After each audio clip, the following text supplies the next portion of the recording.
한 해 동안에 제가 가장 많이 생각하게 되는 문장이 있다 싶습니다. 참 뜻대로 안 되는구나. 이 문장을 굉장히 많이 생각을 하게 되는 것 같아요. 목회자들은 연말이 되면은 이제 한 해의 연중 계획을 세우죠. 작은 부서에서부터 교육전도사 때부터 시작을 해서 생각을 해보니까 근 20년 가까이 매년 목회 계획이라는 것을 세우고는 했는데 보니까 올해만큼 계획대로 안 되는 게 안 됐던 해가 없는 것 같습니다. 그러면서 생각을 해보니까 말씀을 준비하면서 그런 생각을 하게 됐습니다. 계획이라는 게 우리 보통 그렇지 않습니까? 크고 작음에 조금 차이는 있겠지만 뜻대로 잘 안 되는 게 또 계획이겠다 싶은 생각이 있었고, 또 하나는 그래서 계획에다가 내 인생을 걸면 큰일 나겠구나, 그런 생각을 하게 됐어요. 계획에다가 내 인생을 올인을 하면 큰일 나겠다. 어디에다가 내 인생을 온전히 맡겨야 될까요? 하나님께, 하나님의 말씀에 내 인생을 올인해야, 우리 교회의 계획을 올인해야 가장 안전하겠구나라는 생각을 오늘 말씀을 준비하면서 생각을 해보았습니다. 그러한 생각을 가지고 오늘 본문의 말씀을 조금 여러분과 함께 살피려고 하는데, 오늘 본문의 배경을 잠시 설명을 드리겠습니다. 여러 이름들이 좀 등장을 하는데 오늘 본문을 이해하는데 조금은 이 배경을 이해할 필요가 있어서 여러분께 간략하게 설명을 드리겠습니다. 집중해서 들어보시면 그렇게 어려운 내용은 아닙니다. 본문은 남유다 왕국이 멸망한 직후입니다. 바벨론에 의해서 멸망을 당하게 되었는데, 그때 바벨론의 느부갓네살 왕이 유대의 지식층과 엘리트들을 많이 사로잡아 갔습니다. 자, 이렇게 말씀드리면 그때 사로잡혀 갔던 인물이 누굴까요? 유명한 인물, 다니엘이죠. 다니엘. 그 다니엘서에 나오는 내용이 이때부터 시작을 해서 쭉 다니엘이 경험했던 수십 년의 세월을 적은 게 다니엘서입니다. 자, 그렇게 느부갓네살 왕이 지식층들, 엘리트들을 바벨론으로 다 사로잡아 간 다음에 여전히 유대 땅에 남겨져서 살아갔던 사람들이 있었습니다. 그 사람들도 이제 바벨론의 뜻에 따라서 잘 지배를 해야 됐기 때문에 느부갓네살 왕은 이 유대 지방에 남아있던 유대인들을 잘 다스리기 위해서 그다랴라고 하는 유대 총독을 임명을 하게 됩니다. 그런데 이 그다랴라고 하는 유대 총독은 굉장히 선정을 베풀었던 그런 총독으로 알려져 있는데, 본문에는 그런 내용에 대해서 크게 나오지 않습니다만은 유대 역사가들에 따르면 굉장히 선정을 잘 베풀었던 총독이었고, 이 총독이 나중에 말씀드리겠지만 암살을 당하게 됩니다. 그 암살 당한 날을 기념을 해서 애통하는 그런 기념일로 정할 정도로 유대 민족들이 지금 21세기에도 이 그다랴가 암살당한 날을 애통하는 기념일로 지키고 있을 정도로 유대인들에게는 굉장히 기억에 남는 선정을 베풀었던 그런 유대의 총독이었습니다. 자, 이 유대 총독인 그다랴가 유대인들을 잘 다스리고 있을 때 그 아래에 있었던 군대 장관이 두 명이 있습니다. 요하난이라는 군대 장관과 이스마엘이라는 군대 장관이 있었는데, 이 이스마엘이라는 군대 장관이 암몬이라는 나라의 사주를 받고 그다랴 유대 총독을 암살을 하게 됩니다. 그리고 본인은 이제 암몬으로 망명을 떠나버리게 된 거죠. 자, 그러니까 이제 남아있는 사람이 누구죠? 그다랴 죽었어요. 이스마엘은 암몬으로 망명을 떠났어요. 남아있는 사람이 요하난이라는 장군입니다. 자, 이제 앞에 말씀드렸던 죽은 사람들은 잠깐 잊으셔도 되겠고, 이 요하난이라는 사람과 예레미야 사이에 일어나는 일들이 오늘 본문에 이제 나오는 내용입니다. 요하난이 이제 혼자 남았는데 가만히 생각을 하니까 굉장히 곤란한 상황이 된 거죠. 왜냐? 이 느부갓네살 왕이 신임을 해서 유대 총독으로 그다랴를 세워놨는데, 이 그다랴가 유대인의 손에 의해서 암살을 당해버린 거예요. 그러니까 이 느부갓네살의 입장에서는 지금 어떤 상황이겠습니까? 반란을 일으킬 수 있는 상황이고, 빨리 이 유대 나라를 다시 점령하에 손 안에 사로잡아야 되는 그런 상황인 거죠.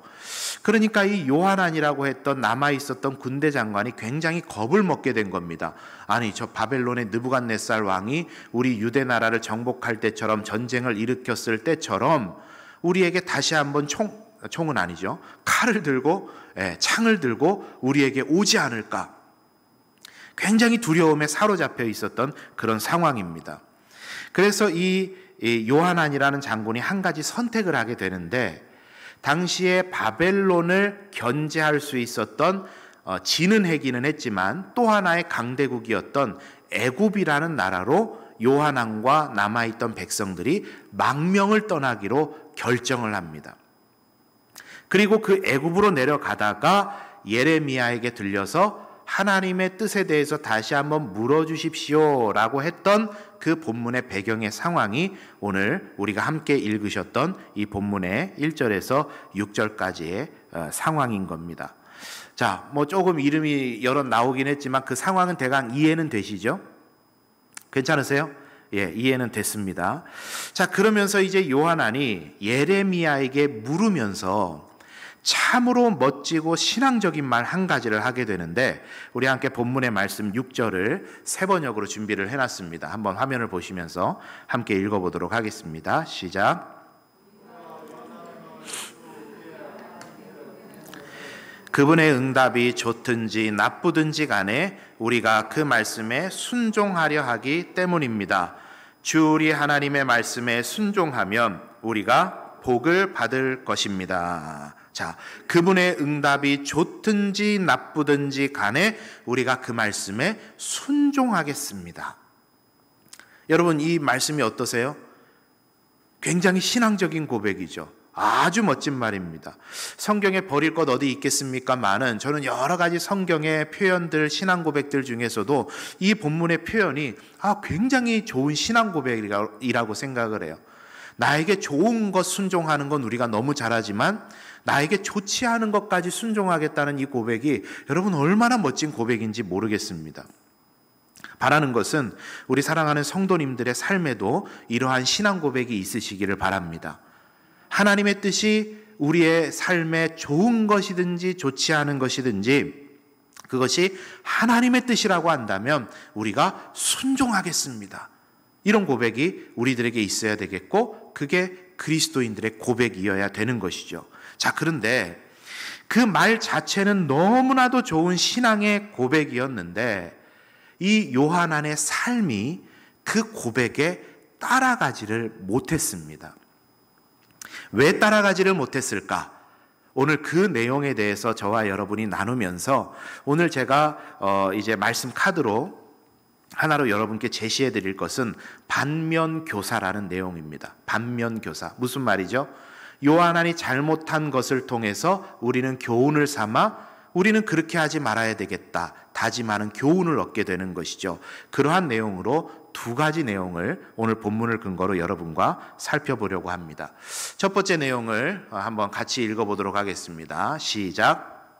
하나님은 우리에게 이미 말씀하셨다. 한 번 더 하겠습니다. 시작. 하나님은 우리에게 이미 말씀하셨다. 자, 요하난의 이 말이 참 신앙적이고 본받아 마땅한 말씀이 그런 고백이라고 말씀을 드렸는데, 그 글자 그대로는 참 좋은 거지만 사실 여러분, 요하난은 물을 필요가 없었습니다.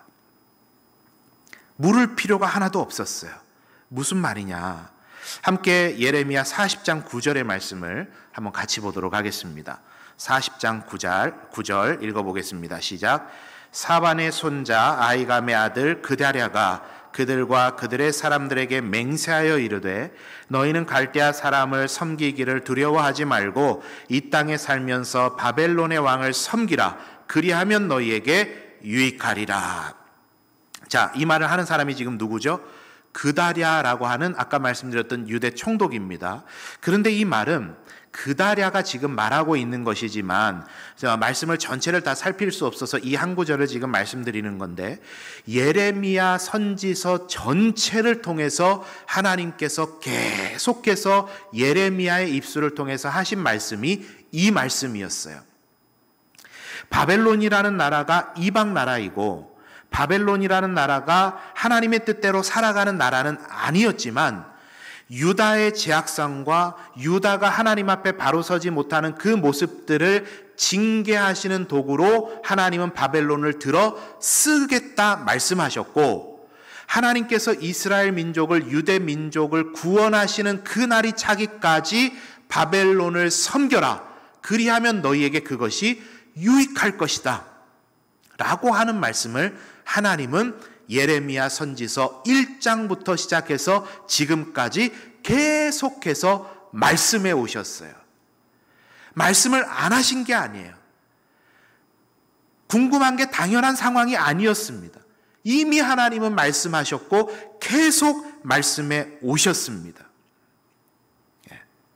그럼에도 불구하고 요한아는 지금 예레미야에게 와서 또 한 번 물어주십시오 요청을 하게 됐던 거예요. 이미 말씀하셨는데.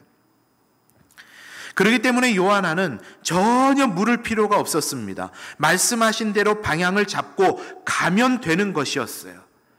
그 내용이, 표현의 방식이 너무 좋은 내용이라서 우리가 그 말씀대로 그 문장만 가지고 이대로 살아가야 되겠다라고 생각은 합니다마는 결코 그 물음을 하고 있는 요한안의 자세는 신앙적인 자세는 아니었어요. 이미 말씀하셨는데 또 묻고 있는 겁니다. 여러분, 하나님은 우리에게 이미 말씀하셨습니다. 여러분, 이게 무슨 말이죠? 이미 우리에게 말씀하셨어요. 그 말씀이 뭐죠? 성경 말씀이에요. 하나님은 이미 66권 성경 말씀을 통해서 우리가 이 땅을 살아갈 때 어떻게 방향을 가지고 살아가야 될지에 대해서 우리에게 충분히 말씀해 주셨습니다. 네. 그것이 지난주에 말씀드렸던 상념, 하늘의 생각입니다.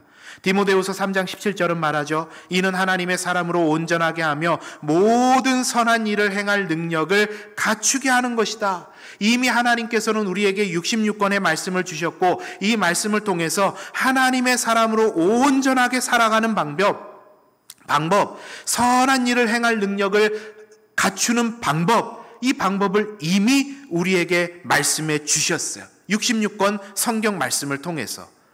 이 말씀대로만 행하고 살아가면, 방향 잡고 살아가면 우리가 하나님의 복과 은혜를 경험하며 살아갈 수가 있습니다. 그런데 문제는 뭐예요? 이 말씀을 읽지를 않는 게 문제예요. 꺼내보지를 않는 게 문제입니다. 요한안의 문제가 바로 이것이었어요. 하나님의 뜻이 궁금하기는 한데, 하나님께서 오늘 나를 어떻게 살게 하실는지 그것에 대해서 궁금하기는 한데, 지금까지 주셨던 말씀은 싸그리 다 무시해버리고 오늘 나에게 뭔가 신비한 그런 체험으로서 말씀해 주시기를 간구하고 있는 겁니다. 이미 하나님은 다 허락해 주셨는데. 혹자는 이런 말 할지도 모르겠어요. 성경 66권이 67권으로 68권으로 막 계속해서 늘어나는 것도 아닌데 한두 번 읽었으면 됐지 뭐 새로운 내용이 있어서 또 이 성경 말씀을 읽어야 되나. 한두 번 다 읽어보니까 다 그 말씀이 그 말씀이던데. 안 읽어본 사람들이 하는 말이 그래요. 하나님의 말씀은 저는 쉽게 이렇게 표현을 합니다. 양파 같아요. 양파. 여러분, 무슨 말인지 이해가 되시죠? 말씀을 가까이 하는 사람들은 이게 뭔지를 알아요. 까도 새로운 게 나오는 게 하나님 말씀이에요. 똑같은 본문을 작년에 읽고 올해 또 읽었는데 새롭게 읽혀지고 새로운 깊은 은혜를 주시는 게 말씀입니다. 말씀은요, 그 말씀 자체가 살아 움직이는 에너지가 되고 능력이 되기 때문에 우리가 말씀을 꺼내 읽고자 하는 그 욕심보다 말씀이 우리에게 오셔서 역사하시고자 하는 그 욕심이 훨씬 더 큽니다. 그래서 그 말씀을 우리가 꺼내 읽어야 되는데 우리의 문제는 그 말씀을 가까이 하지 않고 꺼내 읽지를 않는 데 문제가 있지는 않습니까? 사랑하는 성도님들, 하나님의 말씀을 가까이 하시고 우리에게 주신 이 66권의 말씀을 소중하게 여기시면서 이 말씀을 가까이 하시는 여러분 되시기를 바랍니다. 사실 우리가요, 뭔가 완성해내서 이 숫자를 카운트하는 걸 너무 좋아하다 보니까, 물론 교회에서도 좀 그런 걸 부추기는 게 있기는 하죠. 성경 1독, 2독, 3독, 막 그래서 100독 이어달리기, 100독 이어달리기가 끝나면 뭐라 그랬죠? 제가 1000독 이어달리기로 이어가겠습니다. 그렇게 말씀은 드립니다만은 사실 여러분들이 좀 말씀 가까이 하시고 읽으시라고 동기부여하기 위해서 교회에서 그렇게 하는 겁니다만은 여러분 1독, 2독 막 채워가기 위해서 안 달리셔도 돼요. 천천히 내가 그 말씀을 꺼내서 베레아 사람들이 했던 것처럼 그 말씀을 상고하면서 연구하면서 깊이 들여다보면서 그렇게 말씀을 꺼내 읽기를 시작하면 때로는 어려울지라도 때로는 이해가 되지 않을지라도 성령님 나에게 지혜를 주셔서 읽는 이 말씀을 깨달아지게 하시고 그 말씀이 밝히 보여지게 해주십시오. 그렇게 지혜를 구하면서 읽어가면 그렇게 되면 하나님께서는요 우리의 삶에 표대를 허락해 주세요. 표대. 바울은 빌립보서 3장 14절에서 말합니다. 표대를 향하여 그리스도 예수 안에서 하나님이 위에서 부르신 부르심의 상을 위하여 달려가노라. 바울이요 다메섹 도상에서 예수 그리스도를 경험했습니다. 그리고 나서 그가 바로 이 복음 전도 사역을 시작했던 것이 아닙니다. 그에게 적게는 7년에서 많게는 10년이라고 하는 아라바 광야에서 그가 말씀을 정리하고 묵상하고 그 말씀이 어떤 것인지에 대해서 내가 지금까지 히브리인 교육을 받으면서 지금까지 살펴봤던 그 말씀이 예수 그리스도를 어떻게 통해서 성취되었는지에 대해서 연구하는 그 기간이 있었어요. 성경은 그냥 바로 이렇게 적어 내려가다 보니까 우리가 잘 모르는데 그런 기간이 있었습니다. 그 기간 동안 여러분 바울이 뭐 했게요? 지금까지 자기가 배우고 듣고 보았던 그리고 연구했던 그 구약의 말씀들이 예수 그리스도를 통해서 어떻게 성취되는지에 대해서 연구하고 그 말씀을 상고했더니 그의 삶에 표대가 하나가 딱 꽂히는 겁니다. 예수 그리스도를 위하여 그 복음 전하는 일을 위하여 내가 살아가는 인생. 그 표대를 하나를 딱 바라보게 되니까 내가 오늘 누구를 만나야 될지, 내가 오늘 어떤 선택을 해야 될지, 내가 오늘 어떤 결정을 해야 될지, 내가 이 사람들을 대하면서 어떤 마음을 먹어야 될지, 내가 무슨 말을 해야 될지가 눈앞에 선명하게 보이기를 시작하는 겁니다. 왜요? 내 인생에 표대가 저기에 딱 꽂혀 있으니까. 내가 뭘 해야 될지가 선명하게 돼요. 이것을 알고 경험하는 사람은요, 하나님의 동행하는 삶의 기쁨이 무엇인지가 내 삶에 다가오게 됩니다.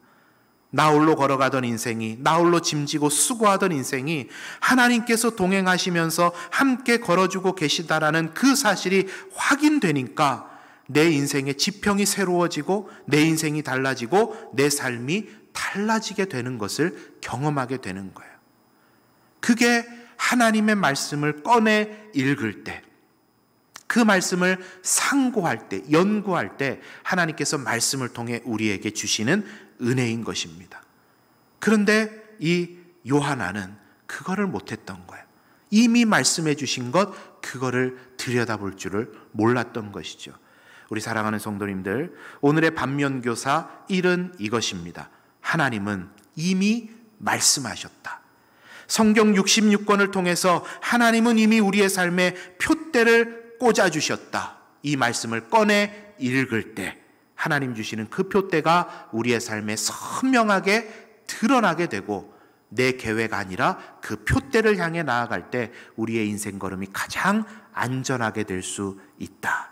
여러분 그것을 기억하시면서 말씀을 가까이 하시고 그 말씀을 읽으심을 통해 하나님의 말씀이 제시해 주시는 그 표대를 향해서 열심히 달려나가시는 우리 성도님들 다 되시기를 바랍니다.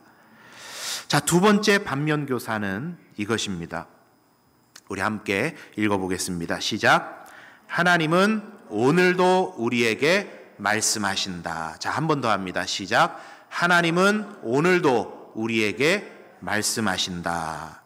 제가 본문의 내용을 한번 다시 읽어드리겠습니다. 5절과 6절인데 눈으로 한번 따라가 보시죠. 그들이 예레미야에게 이르되 우리가 당신의 하나님 여호와께서 당신을 보내사 우리에게 이르시는 모든 말씀대로 행하리이다. 여호와께서는 우리 가운데 진실하고 성실한 증인이 되시옵소서. 우리가 당신을 우리 하나님 여호와께 보냄은 그의 목소리가 우리에게 좋든지 좋지 않든지를 막론하고 순종하려 함이라. 우리가 우리 하나님 여호와의 목소리를 순종하면 우리에게 복이 있으리이다 하니라. 자, 요한왕과 백성들의 질문이었습니다.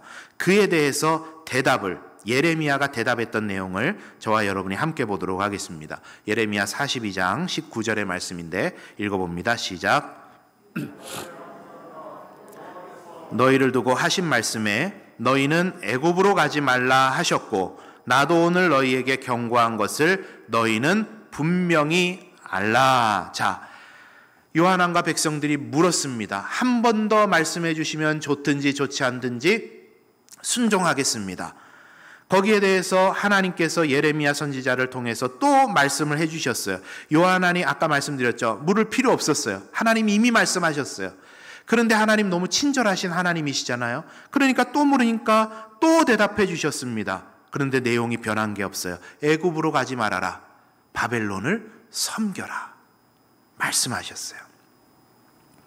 자, 그러면 요한왕과 백성들의 고백이 그랬으니까, 하나님께서 이렇게 말씀하셨으니까 이제 그들에게 남은 숙제는 뭐죠? 순종하는 거예요. 좋든지 좋지 않든지 그 말씀에 순종하겠습니다. 애굽으로 가는 거 아니야. 바벨론에게 투항하고 순종하고 섬기고 살아라. 그런데 거기에 순종하지 못하고 당연히 애굽으로 가지 말았어야 되는데 요한왕의 순종에 브레이크를 거는 게 하나가 있었습니다. 하나님께서 지금 말씀하고 계시는데도, 인생의 모범 답안을 주고 계시는데도 요한왕과 그 백성의 순종에 브레이크를 거는 게 있었어요. 그게 여러분 뭐죠? 예상 답안이에요. 내가 계획했던 것. 이것이 다른 말로 하면 욕심입니다. 예레미야 41장 17절을 한번 띄워주시겠어요? 이 말씀에 이렇게 말합니다. 애굽으로 가려고 떠나. 이게 뭐냐? 애굽으로, 그 시간상의 순으로 말씀드리면 애굽으로 가려고 떠나, 짐 쌌어요. 떠났어요. 이미 가고 있는 중입니다. 그 가고 있는 걸음에 예레미야에게 들려 요한왕과 백성이 물은 것이 한 번 더 물어주십시오. 순종하겠습니다. 했던 겁니다. 여러분, 이게 무슨 말이죠? 하나님께 듣고 움직인 게 아니라 이미 그들의 마음은 결정했어요. 가자. 그리고 가는 길에 예레미야에게 들렸어요. 물어주십시오. 이게 여러분 무슨 물음이겠습니까?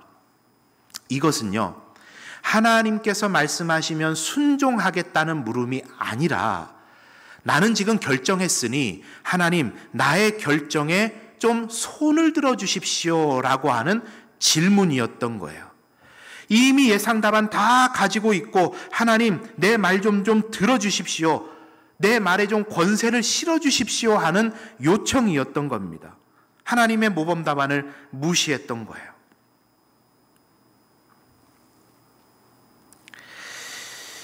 여러분, 이런 질문도 생길 수 있을 것 같아요. 계속 묻는 게 문제인가? 하나님께 묻는 게 더 좋은 거 아닌가? 여러분, 일전에 한번 다윗에 대해서 제가 말씀을 전할 때 그런 말씀을 드렸던 적이 있습니다. 다윗은 매사에 하나님께 묻고 하나님께 질문하는 것을 통해서 하나님께서 어디로 가든지 이기게 하셨다 라고 성경이 기록을 하고 있습니다. 다윗이 어디로 가든지 이기게 하셨던 그 은혜를 받을 수 있었던 키가 어디에 있냐면, 다윗이 매사에 하나님께 묻고 또 물었던 겁니다. 그런데 요한왕은 이 묻는 게 잘못이었어요. 자, 그러면 어떤 사람은 묻는 게 잘하는 거고 어떤 사람은 묻는 것 자체가 잘못된 일이다. 무슨 차이일까? 여러분, 여기에는요 아주 심각한 차이가 있습니다. 무슨 차이냐면, 요한왕의 질문은 자기 욕심을 채우기 위한 질문이었어요. 네, 요한왕은요. 요한왕은 자기의 뜻을 딱 세워놓고 이런 것이죠. 관철해 달라는 거예요. 하나님의 푯대는 저쪽에 딱 꼽혀 있는데 이쪽에다가 푯대를 딱 꽂아놓고 계속해서 묻는 겁니다. 하나님, 이쪽으로 가면 좀 안 되겠습니까? 하나님, 이쪽에 가는 것도 하나님의 뜻이 조금은 있지 않겠습니까? 하나님, 이쪽으로 좀 갈 테니까 하나님 제 뜻에 좀 귀를 좀 들어주십시오. 제 손을 좀 들어주십시오. 계속해서 묻고 있는 거예요. 아주 소모적인 질문입니다. 하나님은요, 이쪽으로 가실 뜻이 전혀 없으세요. 그런데 요한아는 계속 하나님은 바꾸실 생각이 없음에도 불구하고 이쪽으로 계속해서 가기를 요구하고 있는 겁니다. 다윗의 매사에 묻는 질문과는 너무나도 다른 차원의 질문인 거예요. 욕심 가지고 묻는 질문은요, 하나님께서 응답하시지 않으십니다. 그 욕심 가지고 물었던 질문의 결론이 어떻게 됩니까? 예레미야 선지자가 아닙니다. 애굽으로 가면 안 됩니다. 바벨론을 섬겨야 삽니다. 다시 한번 말해주는데도 불구하고 본문의 뒤에 있는 말씀을 보면은요, 요한왕과 그 백성들이 뭐라고 하냐면 예레미야에게 당신은 거짓말장이다. 당신 바벨론에 사주받아가지고 지금 우리를 꼬시고 있는 것 아니냐. 이렇게 이야기를 하게 된 거예요. 자기의 욕심 때문에 하나님의 모범 답안이 들리지가 않습니다. 여러분, 이러한 모습이요, 우리가 하나님의 말씀을 대하는데 너무나도 자주 나타나는 현상들입니다. 우리의 머릿속에요, 예상 답안이 질비해요. 빼곡하게 차 있습니다. 이거는 이렇게 하면 좋고 저거는 저렇게 하면 된다라는 계획들이 빼곡합니다. 그러니 하나님의 말씀이 들릴 공간도 없고 들려도 넣을 공간이 없는 때가 너무나도 많아요. 그게 우리 신앙생활에 들여다볼 수 있는 한계입니다. 저는 항상 주의하는 게 이 부분이에요. 아까도 말씀드렸지만 목회하면서 부서를 맡아 하는 중에 얼마나 많은 계획을 세웠겠습니까? 연말이 되면은요, 다음 해의 계획 세우기에 바빠요. 그런데 제가 목회를 쭉 해오던 중에 어느 순간에 하나님께서 제 마음을 탁 두드리시는데요. 이런 하나님의 마음이 제 마음을 두드리는 거예요. 네가 계획 세운 만큼 나한테 물었냐? 나한테 물었냐? 아, 이 음성이 들리는데요. 제가 하나님 앞에 너무 죄송한 거예요. 그냥 기계적으로 이거 하면 좋아, 저거 하면은 유익해, 이렇게 하면 돼, 내가 경험을 해보니까 이게 올해에는 딱 맞을 것 같아, 여러 가지 생각 가운데 목회 계획을 쫙 짜놓고 하나님 제 마음을 딱 두드리신 거예요. 네가 계획 세운 만큼 나한테 물었냐? 하나님은 나에게 말씀하기를 원하시는데 내 계획과 내 생각과 내 예상 답안들이 내 삶에 마치 우상과 같이 되어서 전혀 하나님의 말씀은 들리지도 않고 그 음성에 귀를 기울이려 하지도 않는 제 모습이 발견이 된 거예요. 여러분, 꼭 기억하세요. 하나님은 오늘도 우리들에게 말씀하고 계시는 줄 믿습니다. 말씀하고 계세요. 기도할 때 마음의 감동으로, 때로는 묵직한 부담감으로, 때로는 으쌰으쌰 한번 해보자는 도전의식으로, 때로는 말씀을 읽고 있을 때 그 말씀을 통해 깨달음으로, 그 말씀에 대한 부담감으로, 감동으로, 때로는 사람을 통해서요, 멘토를 통해서요, 도전으로, 가족을 통해서요, 배우자를 통해서요, 심지어는 자식을 통해서도요, 여러 가지 루트를 통해서 하나님 오늘도 우리들에게 말씀하고 계십니다. 이때 우리가 내려놔야 되는 게 뭐냐? 내 머릿속을 가득 채우고 있는 예상 답안들입니다. 욕심들입니다. 여러분, 한 자리를 오래 자리를 차지하고 있을수록 이 욕심이요, 커져갑니다. 보통 교회들이 재직 부서장을 2년에서 3년에 계속해서 로테이션해서 바꿉니다. 왜 그럴까요, 여러분? 한 자리에 계속 있다 보면은요, 그것이 교회에 해악을 끼치는 건 아닌데, 나쁜 뜻은 전혀 아닌데, 거기에서 그 내 욕심이, 내 생각들이, 계획들이 철옹성처럼 계속 쌓여가게 되면은요, 하나님의 생각의 흐름을 쫓아가지를 못해요. 오래 있을 때 생기는 문제입니다. 저 같은 목사가요, 제일 조심해야 될 부분입니다. 교회 안에 세워진 항존 직분자들이요, 장로님들이 조심하셔야 되고, 우리 안수 집사님들, 우리 권사님들이 제일 조심하셔야 될 부분이 그겁니다. 나쁜 뜻은 아니에요. 교회에 해악을 끼치는 일도 아닙니다. 그런데 그 나의 생각과 욕심들이요, 철옹성처럼 계속 쌓여가다 보면 하나님의 생각의 흐름을 쫓아가지를 못해요. 하나님의 음성이 들리지를 않아요. 여러분, 자녀를 향한 욕심도요, 내려놔야 돼요. 그렇지 않으면 하나님께서 그 자녀들의 인생을 끌고 가시려는 계획이요, 부모 때문에 막힐 수 있어요. 내가 생각하고 내가 계획하고 내가 인생 살아보니 지금 이 순간에 이렇게 하는 게 제일 좋은 거야. 내 자녀들의 삶을요, 스케줄을요, 내가 다 짜놓습니다. 그게 최선이라 생각하고 달려가요. 그런데요, 훨씬 더 무궁무진한 하나님의 세계가 앞에 있는데 부모의 욕심이요, 자칫 하나님의 뜻들을 따라가지를 못할 때가 있어요. 내 생각을 내려놓고 내 경험을 내려놓고 하나님 앞에 단독자로 서서 내가 그 하나님의 말씀에 순종하겠다는, 하나님 말씀해 주십시오, 내가 그 하나님의 말씀에 민감하게 반응하며 사명 감당하겠습니다라는 마음이 없으면 오늘 우리는 하나님의 들리는 음성을 들을 수가 없는 것입니다. 이 두 번째 반면 교사가 바로 그것입니다. 요한안이 그것을 못했어요. 이미 말씀하신 것도 놓쳐버려, 지금 나에게 주시는 말씀도 놓쳐버려. 그래서 큰 실수를 하게 됐던 그 모습이 요한안이 가졌던 그런 모습이었습니다. 우리 사랑하는 성도님들, 말씀을 정리하겠습니다. 요한안의 이 말, 앞뒤 생각하면 그 의도는 분명히 나빴지만 그 문장 하나만 놓고 보면 우리 이 말씀을 우리 말씀으로 받아야 됩니다. 그의 목소리가 우리에게 좋든지 좋지 않든지를 막론하고 순종하겠습니다. 이미 우리에게 주신 그 하나님의 말씀, 그리고 오늘 새롭게 들려주시는 하나님의 말씀, 하나님 좋든지 좋지 않든지 그 말씀에 순종하겠습니다. 이 마음과 자세로 나아가시는 저와 여러분의 삶이 다 되시기를 바랍니다. 여러분, 우리가 가는 인생길은요, 보이는 게 하나도 없는 암흑과 같습니다. 하루하루 살아보니 진짜로 그렇습니다. 저는 한 번도 가보지 않은 이 부산 땅에 고등학교 때 연합수련회를 한번 참석을 해보고는요, 차가 너무 막히고 골목골목 차가 다니는데 산복도로, 여러분 이 산에 이렇게 도로가 막 산복도로로 있는 거를 제가 처음 봤습니다. 그때 제 첫인상이 별로였어요. 부산이 첫인상이 그렇다는 겁니다. 지금은 너무 좋아요. 부산 첫인상이 그랬어요. 그래서 그때 고등학생 때 제 마음에요, 부산은 절대 와서 내가 안 살아야 되겠다, 그런 생각을 했더랬습니다. 그런데 인도받아 신학교를 부산으로 가게 됐어요. 그렇게 부산에서 10년을 사역을 했어요. 울산이라는 곳에 막내 이모 결혼식 때문에 처음 갔는데 그때만 해도요, 온산공단에서 오는 그 매쾌한 그 공단 냄새가요, 굉장히 코를 찔렀습니다. 너무 첫인상이 안 좋아서 아내한테 결혼식 끝나고 나오면서 부산으로 돌아오면서 그런 말 했습니다. 이거 내가 또 울산 와서 올 일 있겠나.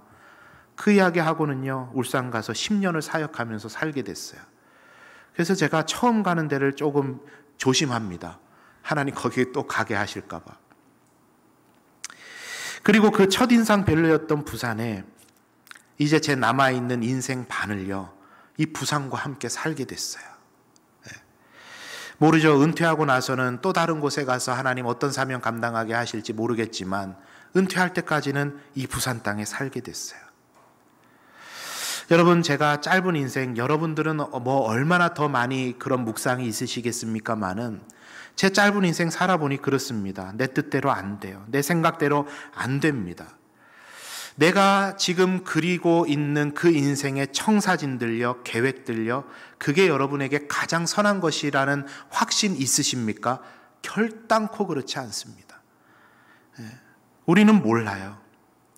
인생의 비전을 가지지 말자, 인생의 계획 가지지 말자, 그런 말이 아닙니다. 저는요, 오늘 말씀을 준비하고 제 인생을 돌아보면서 이 잠언의 말씀만큼 맞는 말이 없다 싶습니다. 사람이 그 길을 계획할지라도 그 걸음을 인도하시는 분은 하나님이셔야 되겠다. 왜요? 내 인생은, 내 계획은, 내 예상 답안은 불완전한 것이기 때문에.